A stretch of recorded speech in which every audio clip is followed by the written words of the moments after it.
এটা হলো আমাদের ভারত, আর এটা হলো ৩৮,০০০ বর্গ কিলোমিটার এলাকা নিয়ে অক্সাই চীন, যা ১৯৬২ সালে চীন অবৈধভাবে দখল করে নিয়েছিল। তাহলে চলুন বুঝে নেওয়া যাক এই সংঘাতের সূচনা কিভাবে হলো। এই ঘটনা শুরু ১৮৬৫ সালে, যখন উইলিয়াম জনসন একটি প্রস্তাবিত সীমারেখা তৈরি করেন, যেটিকে জনসন লাইন বলা হয়। এই রেখা অনুযায়ী অক্সাই চীন ছিল জম্মু ও কাশ্মীরের একটি অংশ।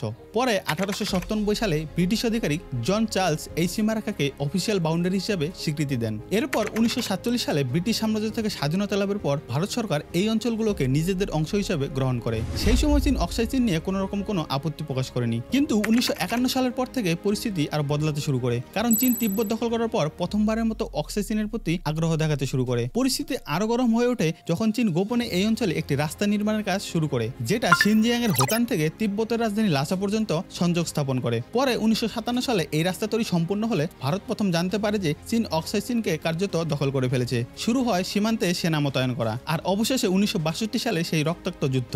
এভাবে শুরু হয় অক্সাই চীন নিয়ে ভারত চীন সংঘাতের প্রথম অধ্যায়। তবে ভারতের কি অক্সাই চীনকে দখল করে নেওয়া উচিত? কমেন্টে অবশ্যই জানাবেন।